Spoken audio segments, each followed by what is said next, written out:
Greetings, Internet.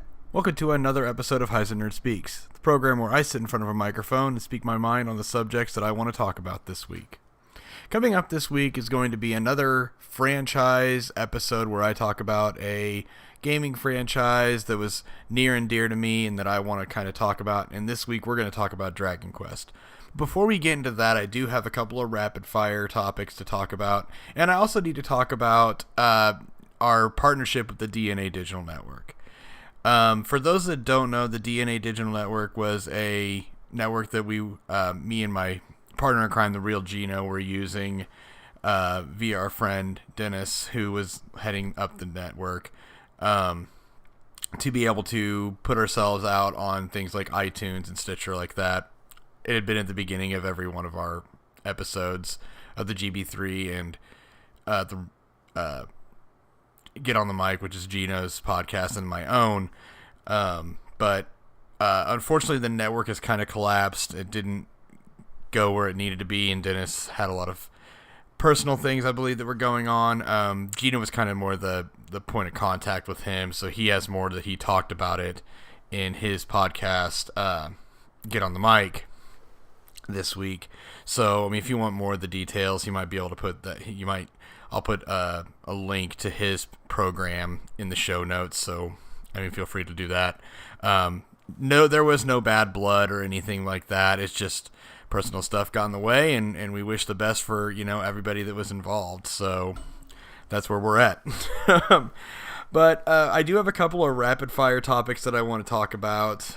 First off, I had caught an article advertising about I Am 8-Bit is a company that does reproduction cartridges, like special editions. They did ones for Capcom for Street Fighter 2 recently, and now they are doing Mega Man 2 and Mega Man X. I think it's for the 30th anniversary is what they're doing it, of these, or of the Mega Man franchise. And I saw these are cool.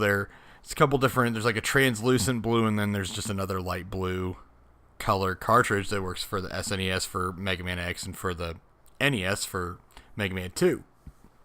Which these are, to me, my opinion, the best two Mega Man games in the franchise. I'll probably have another franchise episode that I talk about Mega Man somewhere down the line, but that's not this episode. My thing to talk about it is that the price tag on these is $100 each. And I kind of have a beef with that price tag. There are some other add-ons and like goodies and stuff I guess you get with these. So there's some collectability and things like that. So, okay, there is that. But to me, the real thing is this price tag. I can go online onto eBay and pick up a copy, another reproduction copy of either of these games. Now, granted, it's not by a licensed dealer. It's by somebody under the table. It's going to be cheaper. But I can also buy a used copy of either of these for under $50 each that are going to work functionally just fine. So it's really just a matter of personal preference on what you would want to do. Whether you want the collectability of having this really cool special edition thing where there's a limited number of them out there, okay, fine. But to me, I would like to have the original cartridge. Whether that's used, whether that's new, doesn't really matter to me. But I think that this is kind of still a cool concept that they're doing this, just because it's almost akin to how vinyl records are starting to come about and be a popular medium again. So, I mean, maybe. I mean, we have these clone consoles that are coming out, NES and SNES and things like that are coming out that play these games. So, to me, it's almost like it's almost like the idea of the old medium is becoming popular again. So I don't know, maybe we will see more of these with popular games and franchises. I don't know if I would see Nintendo putting any of their stuff out in a reproduction cartridge and have somebody else making them for them. Maybe if they see that it's a strong market and they can make some money off of it, but I doubt it. I mean, they're already doing well enough with their NES Classic and SNES Classic editions. So, I mean, I could see that those are probably the direction that they'd be going, but I don't know. It's kind of cool that it opens the door in a different way.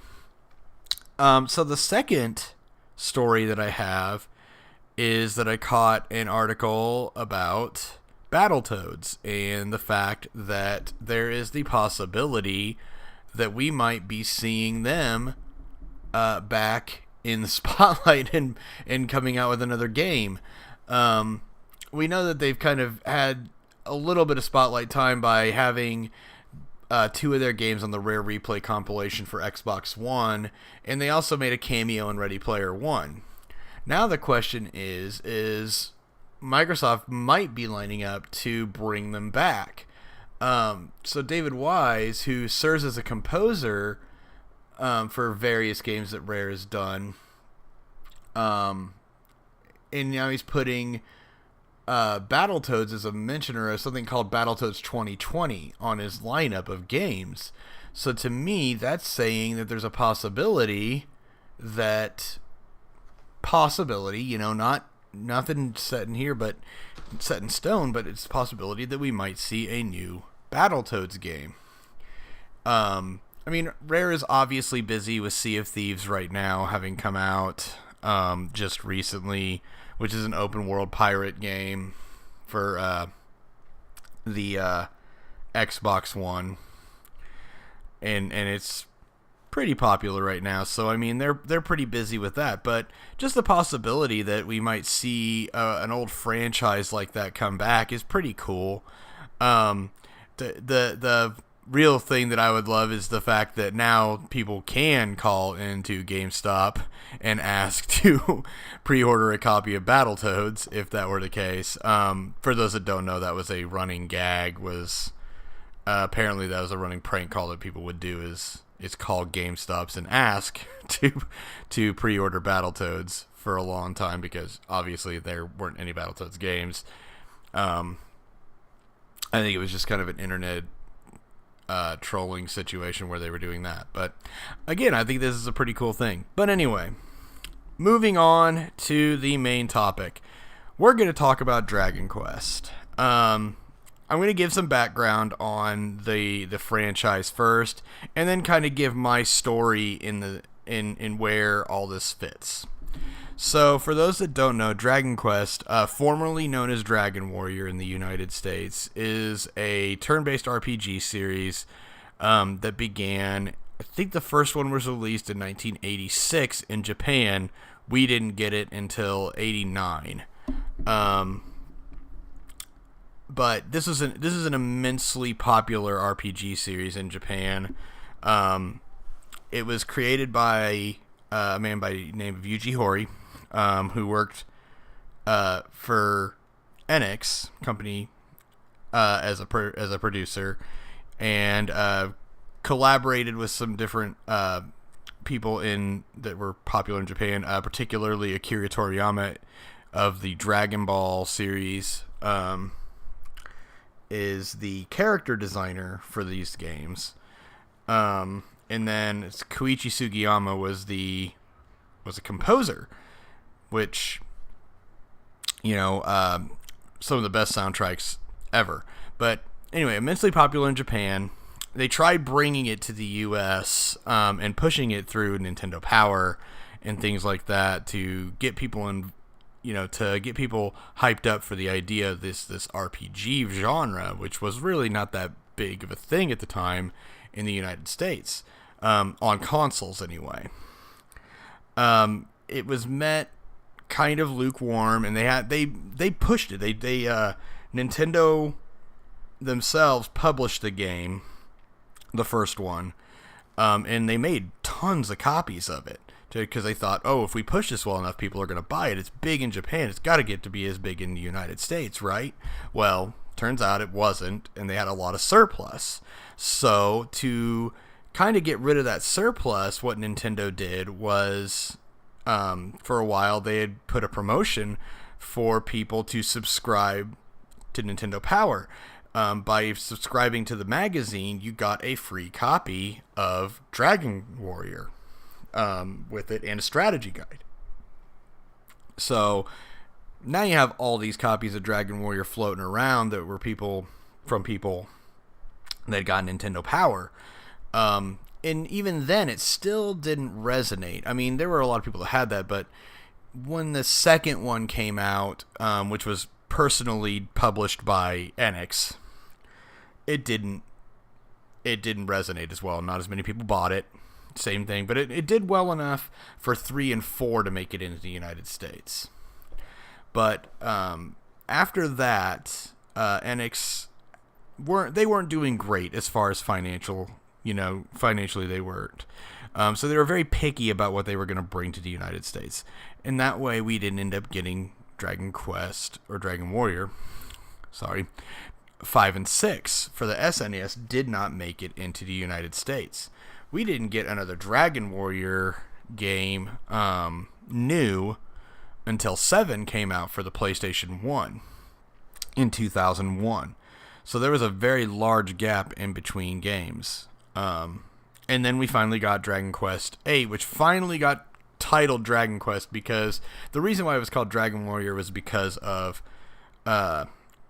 trademark issues. There was already a pen and paper game called Dragon Quest in the United States, so they couldn't use that name in the United States, so they had to use the Dragon Warrior name. Well, that trademark ran out. They could use Dragon Quest again when 8 arrived in 2005, I believe it was, for the PlayStation 2. Now, this is the first one that Square Enix published, because Square and Enix merged in the early 2000s.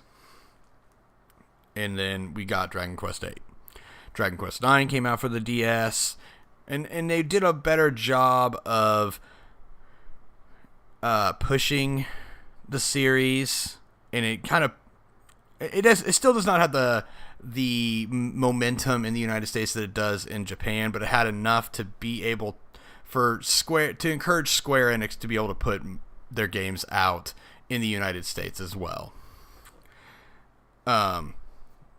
So we have Dragon Quest 8, Dragon Quest 9. The only ones that and they also did a re-release of 5 and 6 for the DS. So all Dragon Quests are available in the United States in some form, except for 10, which is an MMO for the Wii. I think there was a lot of issues with servers and stuff like that. But anyway, that's the background of the series. Moving on to my story of the series.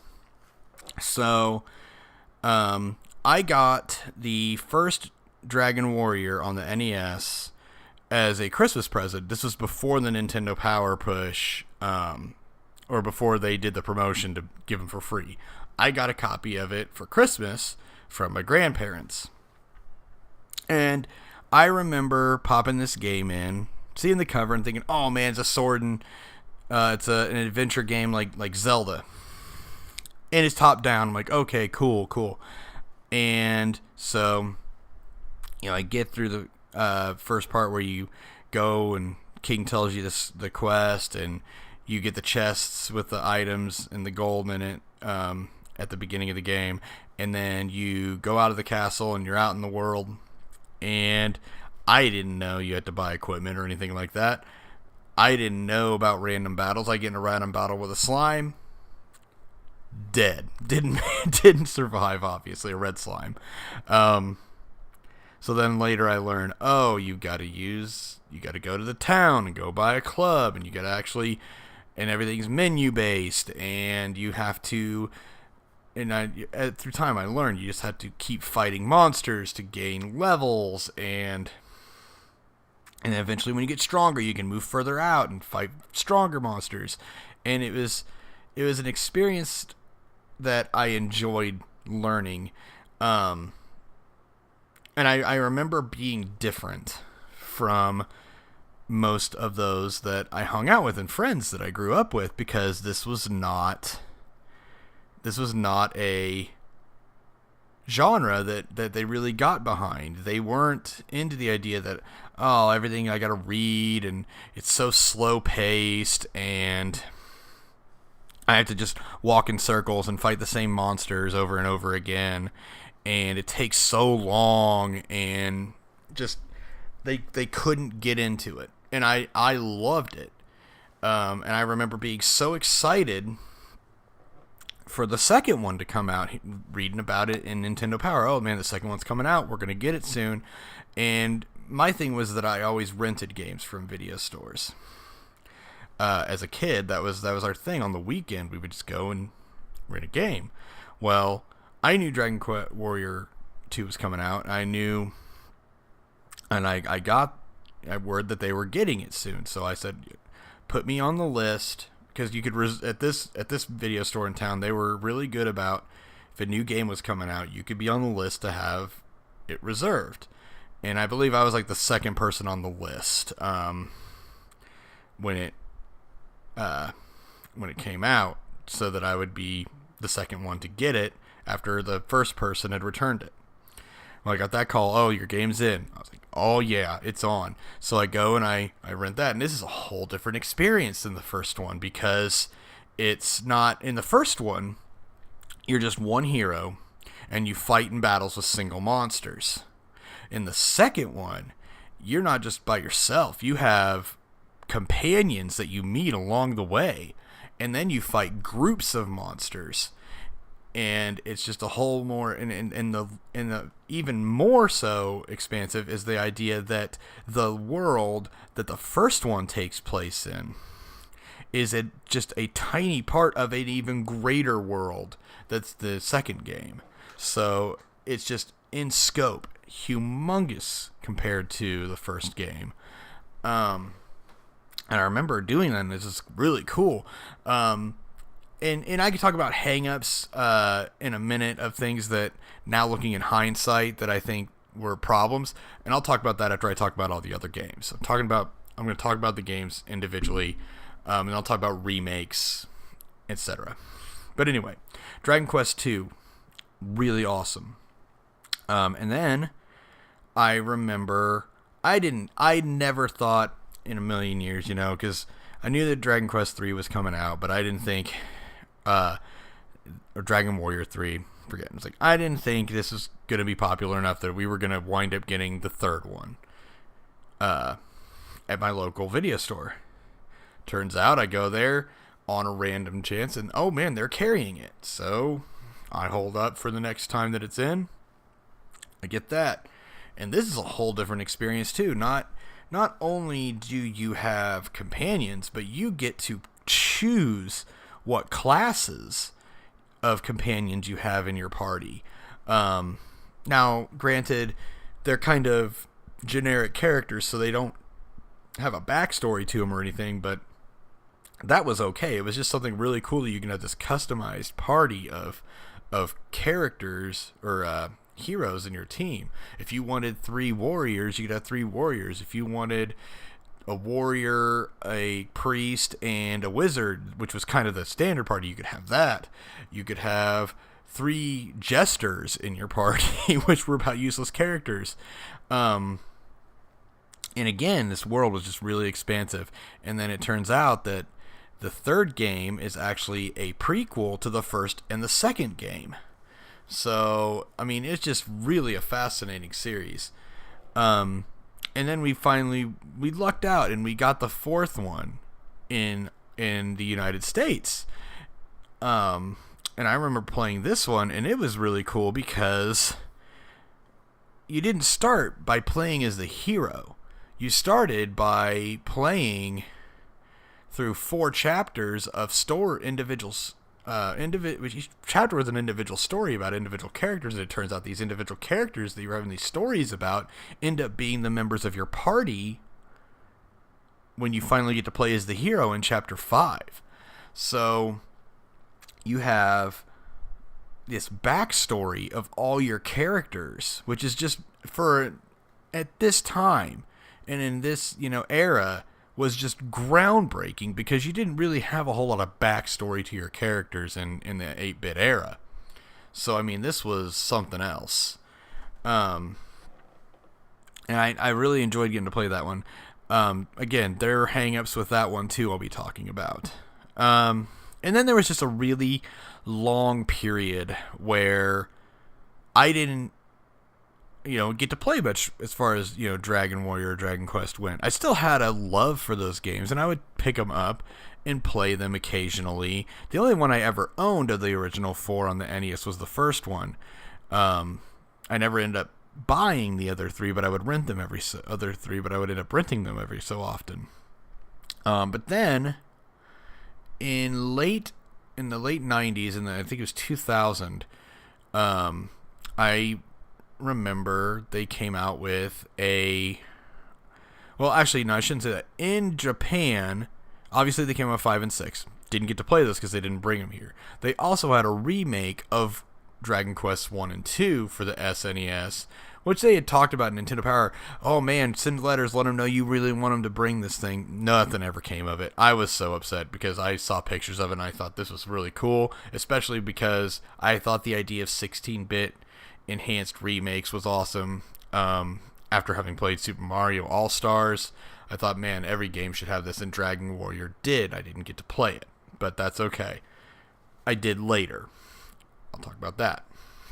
5 and 6 didn't come here. Granted, I have played 5 and 6, the SNES versions, via emulation and fan translation. I have not played them all the way through. And I've played the DS remakes. Most of 5, barely any of 6. 6 is like one of the ones in the series that I've not touched very much. But then came the late 90s, early in 2000, and then there was a remake made. The one that was for the SNES, 1 and 2, kind of got a port, so to speak, because it's really about the same game as far as the mechanics and everything go, to the Game Boy Color. And I remember picking that one up in 2001. And I loved this one because Dragon Quest 1 on the NES, while it is a great game, suffers, and number 2 also has some suffering, from some mechanics that are a little bit archaic and don't work out. For instance, in the first one, if you step on a stair icon, you have to actually go into the menu and choose stairs, and then you go up the stairs. Later games in the NES series took that away. At least you just go up the stairs when you touch the stair icon. But also in the NES, the original NES Dragon Quest 1, you didn't have a hot button for talking or anything like that. In this, you can actually just push A or B or something like that. You just push it to talk to people or open chests. You don't have to actually go in and choose an option for opening chests or talking to people, things like that. Simple mechanics makes it a little bit easier. But the biggest thing about Dragon Quest 1 that they changed on the Game Boy Color remake and the SNES remake, or any remake going forward, is the grind is so much less. In Dragon Warrior 1 on the NES, it takes so long to level up or make enough money to buy equipment or anything of the like. You're spent so much time just grinding against the same monsters, which it's okay to do that to an extent, but it gets very monotonous in Dragon Quest 1 because it's one-on-one combat. There's not a whole lot of excitement and moving around in menus or anything like that. You're just kind of just pressing A to get through a fight, and you're doing it over and over again. It really just whittles it down, because I can tell you that I could probably beat the SNES, the remakes, any of them, probably in a weekend without a problem. Whereas if I played it on the NES, I'd be spending maybe twice that, if not more. It's just a very, very slow grind. Now, another mechanic that they fixed in Dragon Quest II, which is really kind of a minor beef, but still, it is a little bit of one. In multi-monster fights, you have what are called groups of monsters. So, If you have 3 of the same type of monster, for instance, they could be set up as one group of 3. They could be set up as a group of 2 and a group of 1, or they could be set up as 3 separate groups of 1. It's a matter of what the computer decides. If you target a group of monsters, you're going to hit any monster within that specific group. If all of the monsters in that group of monsters are killed before, let's say I have 2 or 3 of my team members target attacks on the same group of monsters. If all of the group monsters in that group are defeated before the last or any of the other members make a turn, that turn is wasted. They don't get to attack any other remaining monsters in the party in the fight. They just waste it and they miss. Whereas in the remakes, they fix that so that it just shifts to some other monster. In even later remakes, in even later games in the series, they finally make it so you could just target individual monsters too, instead of having to target groups. So there's that. But anyway, so Dragon Quest 1 and 2 remake, really great. The next entry that I was able to touch was they did a remake of Dragon Quest 3 on the Game Boy Color as well. And this one, again, trims some of the fat, makes some of the mechanics a little bit easier, and they kind of enhance the graphics a little bit. This one is basically a port of one that was released on the SNES as a remake of Dragon Quest 3 on the SNES. They did those first 3 on the SNES, which was pretty cool.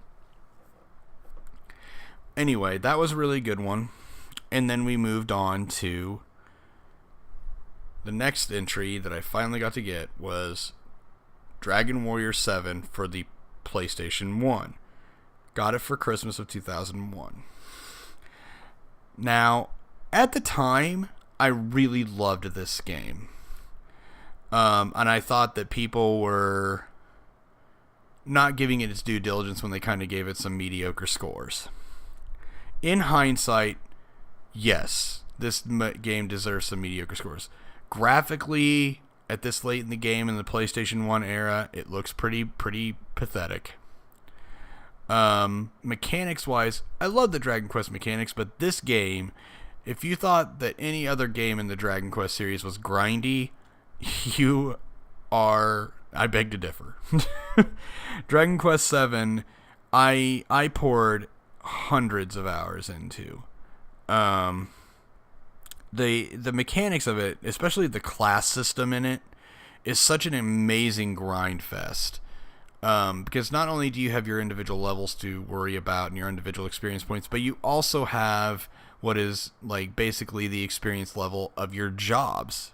And the thing that's really annoying is that you can't just grind against any monsters for the jobs. You have to grind against monsters that are at the same difficulty level as you. Once you hit a certain threshold, you're too strong to gain any job experience points, so to speak. So you have to fight even more stronger monsters. So it's not even like something where, I can level up and then I can go grind up against really weak monsters for a really long time and get my job levels up and just kind of do something else and keep pressing A. It's not like that. You have to actually fight monsters that are at the same level as you, so you're having a hard time with it and actually have to go through the menus and go through it. So it makes it a very, very long game. I think I only ever beat that one by game sharking and using cheats to get strong enough to just play through it and beat it. Although it was still a decent game. Then we move on to having another lull in the series and just really nothing really going on with it. There was going to be a remake of 4 that was made in Japan for the PlayStation 1 that was going to come to the United States, but then the company that translated or made that fell through before they could make it in the US, and we never got it. And then the merger with Square finally happened. And then came Dragon Quest VIII. To this date, Dragon Quest VIII is my favorite game in the series. It takes all the old great mechanics that Dragon Quest has, gives it cel-shaded, really fleshed out, really great graphics.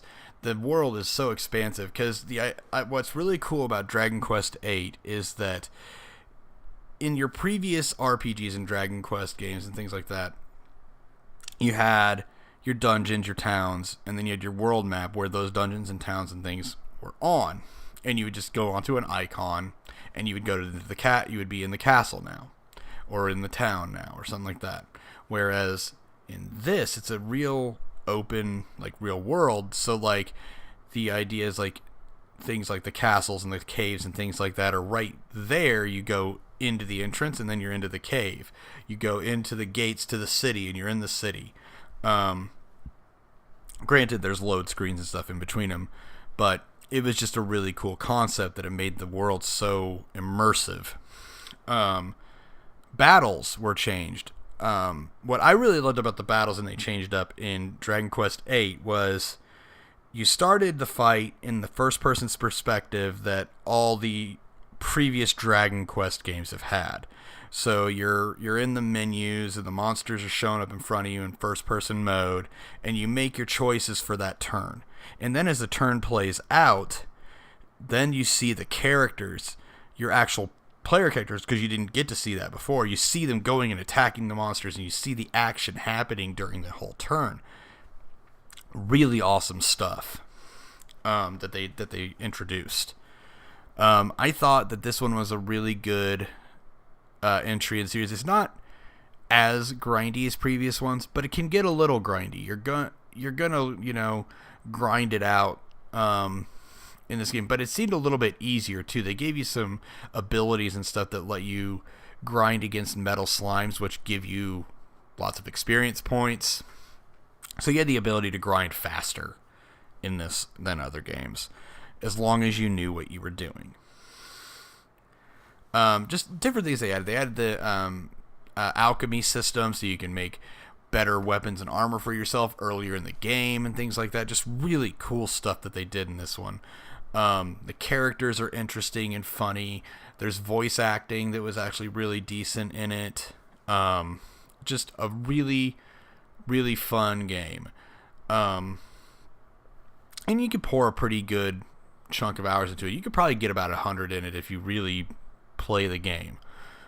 But yeah, just a very fun game.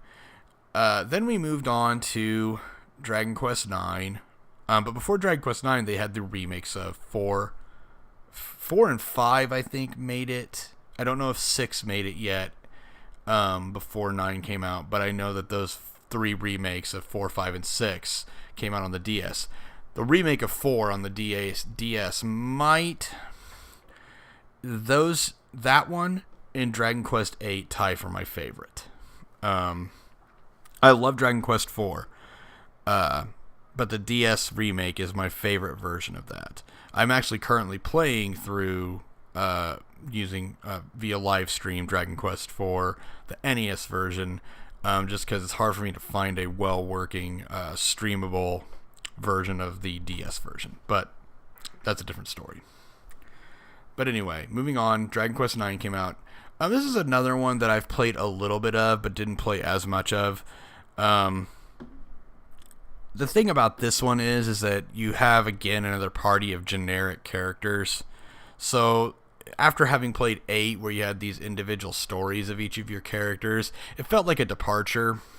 And on the DS, the graphics weren't quite as good as the 8th one on the PS2. So it was there. Something just didn't gel with me as well on that one. I know that people have said that it's probably their favorite one, and I need to play it.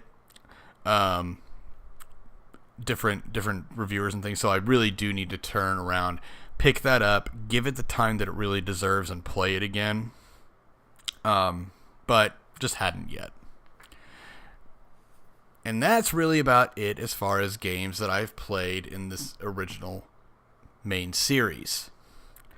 Obviously 10 did not come to the United States. I don't know Japanese well enough, so I can't really play it in Japanese either. I think it would be alright because I'm not a huge fan of MMOs anyway. I don't know if this one plays a lot differently than others, but that's okay. But Dragon Quest XI is coming to United States. It is coming to multiple platforms, actually. It's coming PC, PS4, and 3DS, I believe there is a version of that. I don't know if that is coming out here, but right now they are doing the PC and the PS4 port of it this September. So counting down for that one. I'm really excited about it. I think they've changed some different mechanics in it, but for the most part, I think you have the ability to kind of do battles a new way or in a more classical style. So I'm cool with trying either one of them out and seeing which one I like more. I'm really excited for this.